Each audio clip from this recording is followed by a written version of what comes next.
belonging to the government or land granted by the government in any manner whatsoever. It is 400 square metre घरात नावावर जातं. किती म्हणता? 400 square मीटरची area आहे. हय, म्हणजे जे ड्वेलिंग हाऊस इतल्या वर्सांक थंय आसा ते ड्वेलिंग हाऊस आणि ताच्या भोवतणी 2 मीटर सगळ्या साइडीन कन्सिडर करून डेप्युटी कलेक्टर हे क्लास 1 ऑक्युपन्सी ग्रांट करतलो to the eligible applicant not exceeding 400 square metre. आता असेंब्लीच्या प्रोसिडिंगाचेरूच आणि ह्या अमेंडमेंटाचेरूच जेन्ना 2016 अनऑथरायज कन्स्ट्रक्शन रेग्युलरायज करपाचो कायदो जालो तेन्ना असेंब्लीन तेन्नाच्या मुख्यमंत्र्यान अशें सांगिल्लें की डेफिनेशन कितें अनऑथरायज म्हणले जेचो जागो आसा आणि तेणी स्वताचे घर बांदलें ते अनऑथरायज आणि जो सरकारी जागो आसा आणि तेणी कोणी घर बांदलें ते इल्लीगल. आता अमेंडमेंट करतना तुम्ही जे वर्डिंग वाचले तेतून तुम्ही अनऑथरायज म्हटला. No, you are wrong. I tell you. Please, when I am speaking something, I am speaking from the bill. Yes. And you can also read the bill. No, I am putting listen to me. only. Listen to me. Yes. Listen. It is very clear. If you see subsection 6, specifically speaking, once the land on which the dwelling house exists is regularized under the provisions of this section, any person who has been granted class 1 occupancy may make an application under Goa Regularization of Unauthorized Construction Act for the purpose of regularizing of such dwelling house in accordance with the provisions contained herein. So it is like this. A person is now in a particular land. Correct? तातून ताचे घर आसा. ते घर पयली तो class 1 ऑक्युपंट म्हणून तो घेता आपल्या गावात आणि मागीर तो अनऑथराइज जो कायदो आसा हो रेग्युलरायझेशन ऑफ कन्स्ट्रक्शन ताज्या प्रमाणे तो रेग्युलराइज करूंक शकता. मिक्स करू नका. It is very clearly defined. This is a well defined law. Let us not confuse it. पण बाकीचे ते 400 दिले म्हणटा तुम्ही 400 स्क्वेअर मीटर आणि बाकीची लँड मागीर गव्हर्नमेंट वतलो त्यांची. No, it is very clear here.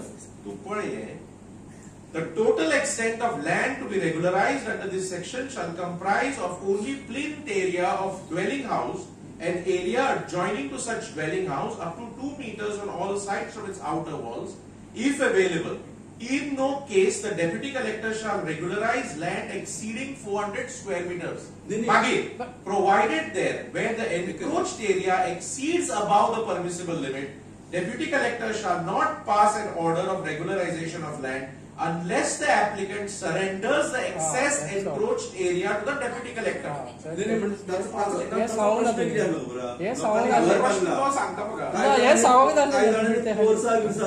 तो जागो त्याच्याकडे हा त्याचे बिरान म्हाका ते दिवचे पडटले काय कितें लक्षात घ्या.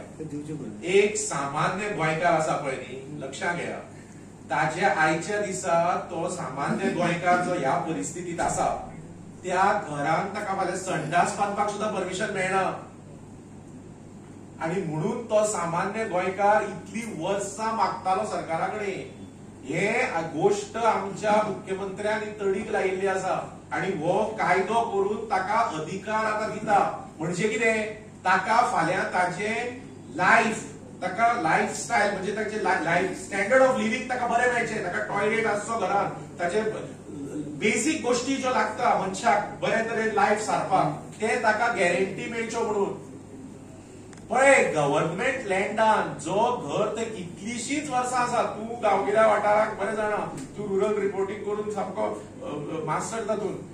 तुका खबर आसतलें की गांवगिऱ्या वाठारांत जी घरां अशा तरेची आसा ती कितलीशीच वर्सां दशकां आसा आणि तांकां कसलीच एनओसी मेळूंक शकना, रिपेअर सुद्धा मेळूंक शकना. ती आता ह्या कायद्या खातीर दोतोर प्रमोद सावंताच्या नेतृत्वा सकयल हे बरे डिसिजन घेतला म्हणून ताका आता अधिकार मेळटलो. बरें, कांय वर्सां फाटीं गोंयांत तहसील त्याची जमीन आणि त्याचे घर कायदो त्या ह्या खातीर कितें करप ना. पळय, आयका, मुणकार ऍक्ट आपल्या तरेन चालीक आसा, एग्रीकल्चरल टेनन्सी ऍक्ट आपल्या तरेन चालीक आसा, हो कायदो आपल्या तरेन चालीक लागतलो. So every act has a defined scope of operation. आणि इट इज वेल डिफाईन्ड. म्हणून हांवें तुमकां डेफिनेशन सुद्धा वाचून दाखयलें. एप्लिकंट कोड ड्वेलिंग हाऊस कितें हें दाखयना. So every piece of legislation is working in its own direction to meet the objectives of the respective act. Okay, Atish, in other words, you have to say like until and unless he doesn't hand over the remaining land, this 400 they won't be considered. No, you are not understanding. I'm understanding, This is sir. pertaining to the dwelling Dwelling house. house only I'm telling. If they have more than 400, what happens to them? Dwelling house is a dwelling house. Yeah, I know. So what happens to the rest of the property? I read it out to you. No, what happens to I it? read it out to you. That only. I read it out to you. See, bottom line of this. तो विचारतो तो practical problem. त्या मनशाकडे 1000 square metre सरकारचो जागो असा, तुम्ही त्याका 400 दिलेले 600 काढून घेतले काय नाही. पण ऐका, लक्षात घे.